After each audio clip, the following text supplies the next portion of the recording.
Tetapi semua cara itu ya adalah rencana atau cara yang gagal. Jadi agama demi agama, sesuatu yang baik dibangun oleh manusia pun tidak bisa membawa keselamatan. Keselamatan itu hanya ada di dalam Yesus Kristus Tuhan kita.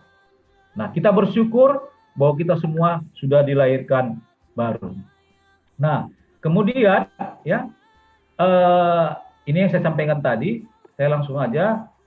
Iblis tidak berhenti, ya, iblis tidak berhenti, dia berusaha untuk menjatuhkan manusia, dan seperti yang kita lihat tadi dalam dalam apa yang saya sampaikan secara garis besar, dia melakukan itu dengan berbagai macam cara, bukan hanya di masa Adam dan Hawa, tapi sampai hari ini dia berusaha untuk menjatuhkan manusia. Di slide ini yang perlu saya tekankan adalah berhati-hatilah terhadap bisa atau racun daripada iblis, roh-roh jahat.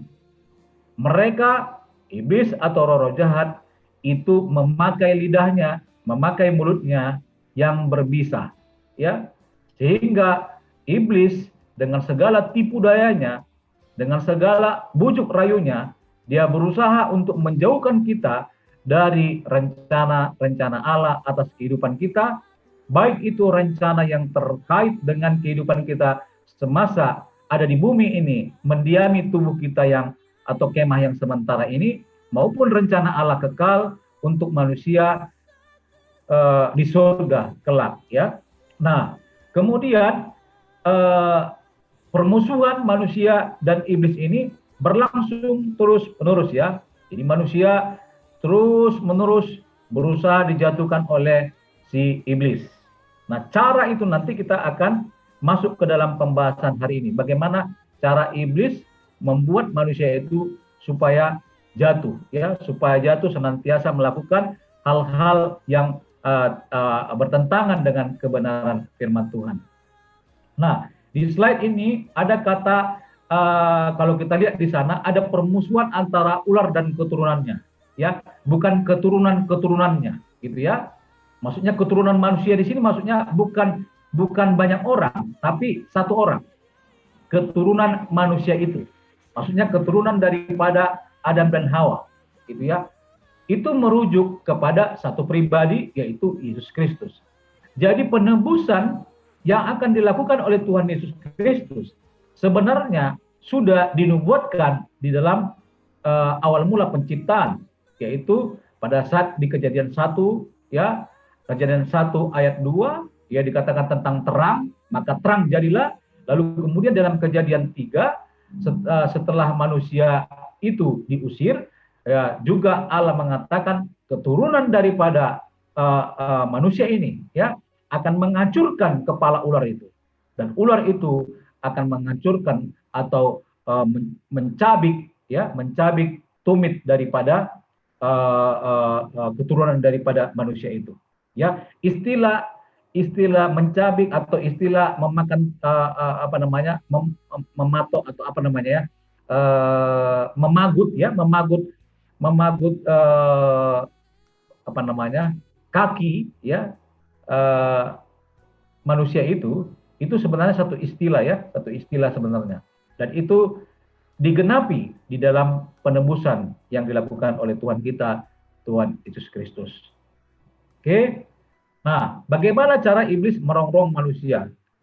Sejak manusia jatuh dalam dosa, ya, kuasa Allah tadi diberikan, ya, kuasa Allah tadi diberikan Tuhan Allah kepada manusia. Lalu kemudian tadi dicuri, ya. Kapan dicuri? Ketika manusia jatuh dalam dosa. Lalu kemudian iblis berkuasa seperti saya katakan.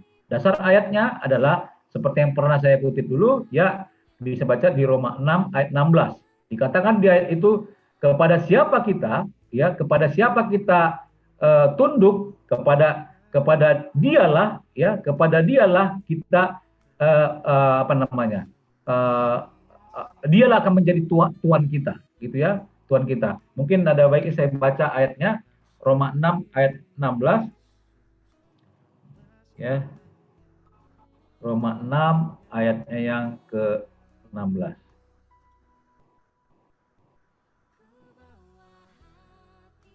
Apakah kamu tidak tahu ya bahwa apabila kamu menyerahkan dirimu kepada seseorang sebagai hamba untuk mentaatinya, kamu adalah hamba orang itu.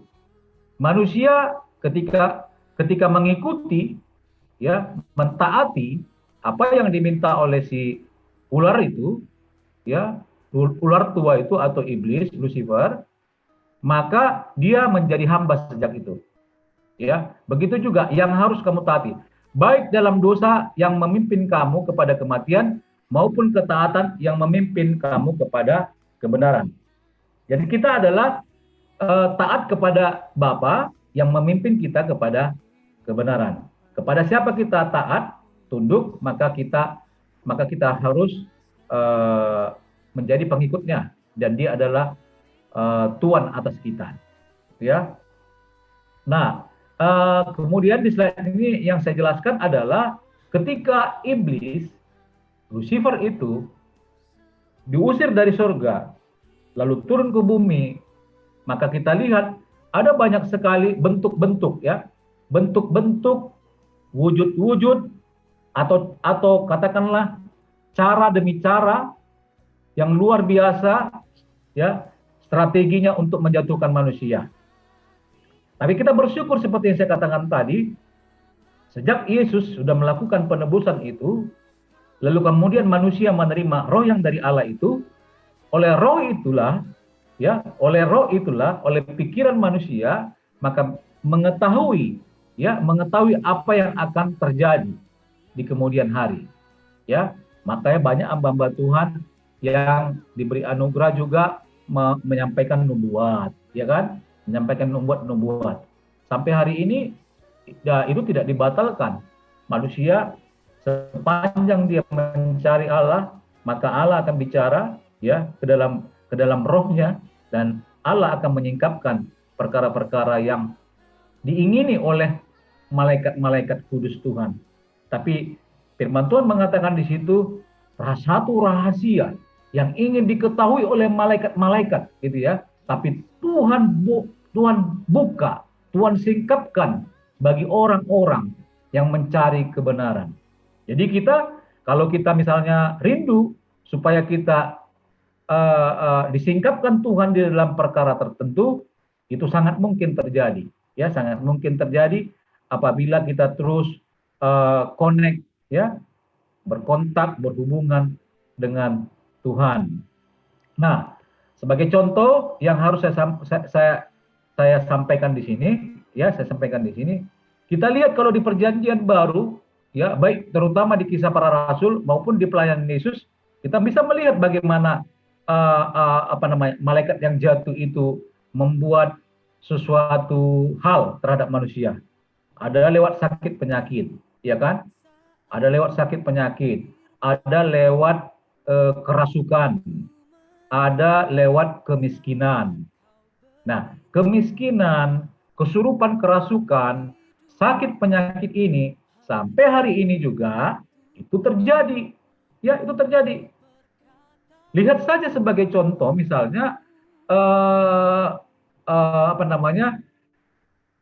di tiap suku bangsa, selalu punya kepercayaan tertentu. Baik itu sifatnya mungkin dongeng, ya, dongeng-dongeng yang ditambah-tambahkan, ya, maupun memang fakta-fakta, ya, fakta-fakta yang dilihat secara fisik, ya, secara fisik. Sebagai contoh misalnya, seperti yang sering saya katakan, kalau ada orang menceritakan, misalnya begini, tapi Pak Nelson, nyata loh Pak, bahwa itu terbang, katakanlah pedangnya terbang, atau nyata kok pohonnya tiba-tiba begini, atau nyata kok dilihatnya ada roh itu bentuknya begini, wujudnya begini. Saya mau katakan, ya, memang begitu. Manusia bisa mengambil rupa seperti itu.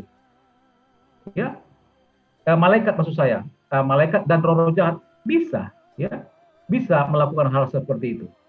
Tapi kebenaran yang harus disingkapkan adalah apa?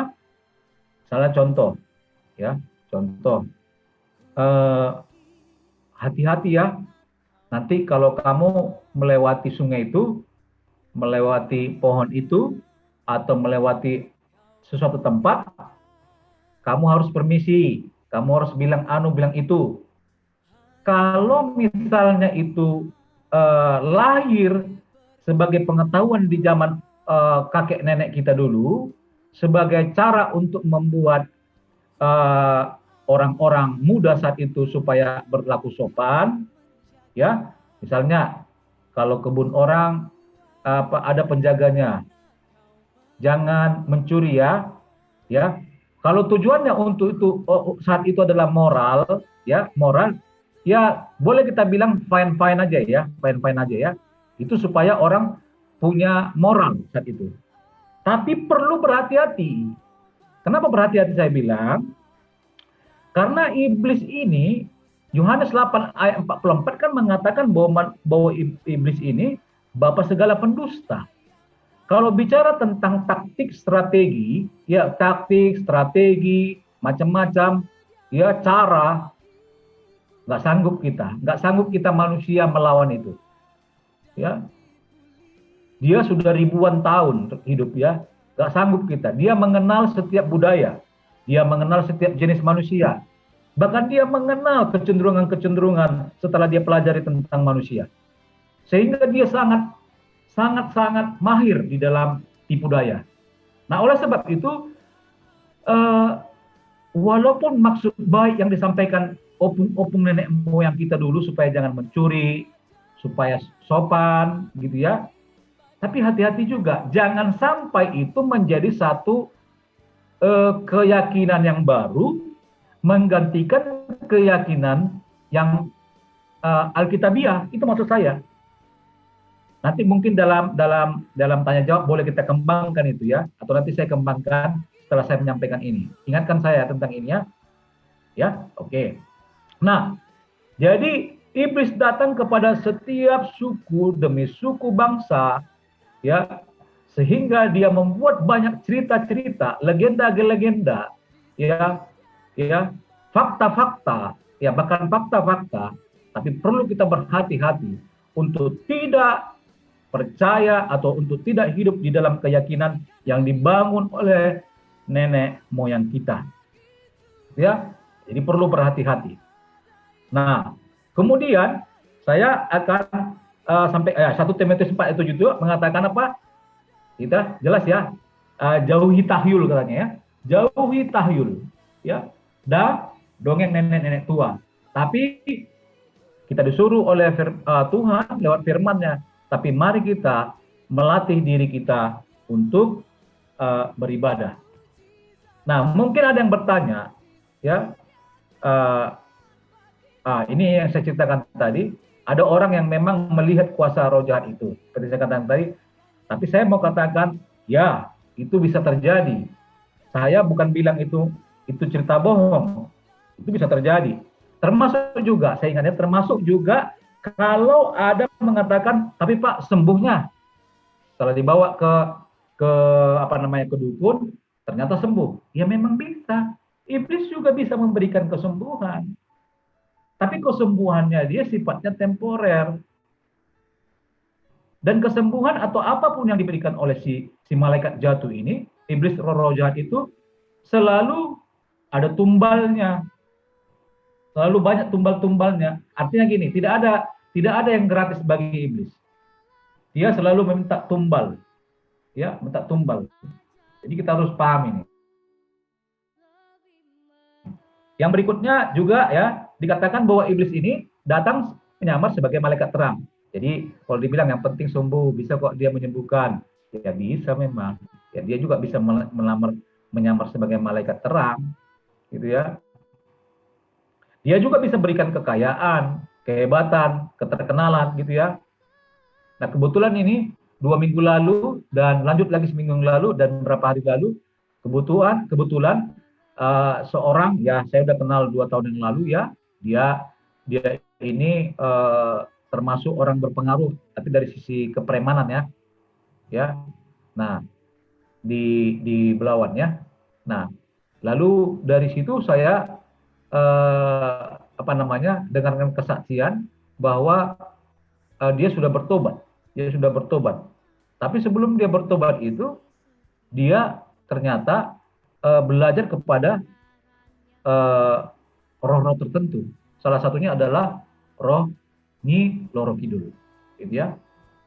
Dan banyak juga kita tahu, ya banyak kita tahu juga bahwa sudah rahasia umum orang-orang yang menjadi preman, ya itu mereka orang-orang yang sudah berguru ke Gunung Bromo, ke kemana-mana untuk belajar tentang untuk mendapatkan apa? Ilmu kebal, tahan bacok dan sebagainya. Nah ini ya supaya kita jangan terpengaruh ya. Nah, nanti di pelajaran berikutnya ini bagaimana supaya kita bisa tidak terpengaruh dan kita bisa punya dasar untuk menolak ya. Nah, selain itu iblis juga memakai tokoh-tokoh tertentu ya, orang-orang tertentu yang disegani di suku bangsa itu atau di kampung itu atau di silsilah keturunan kita itu, gitu ya. Nah, iblis pasti pakai apa namanya? Tokoh-tokoh. Kalau istilah kita di sekarang ini namanya endorsement gitu ya. Jadi Nyi Loro Kidul udah lama mati, ya. Sisingamangaraja juga udah lama mati, ya. Kalau di Ambon mungkin ya ada tokoh mungkin Patimura atau di Ponegoro kalau di Jawa Tengah. Saya mau bilang bahwa dia sudah lama mati ya.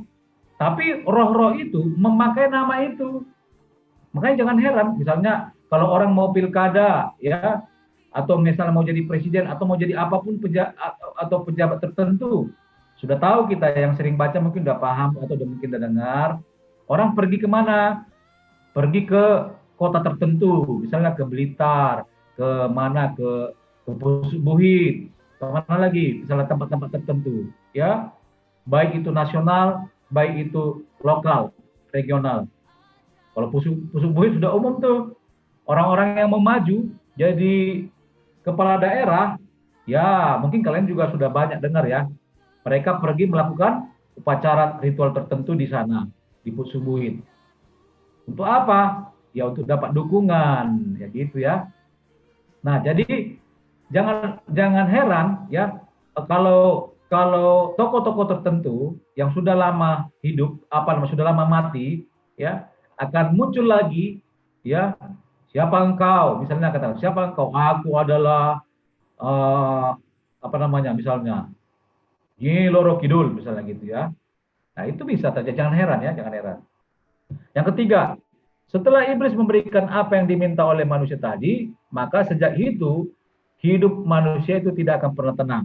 Seperti yang saya sampaikan tadi orang tadi itu ya, tidak pernah tenang, ya, tidak pernah tenang.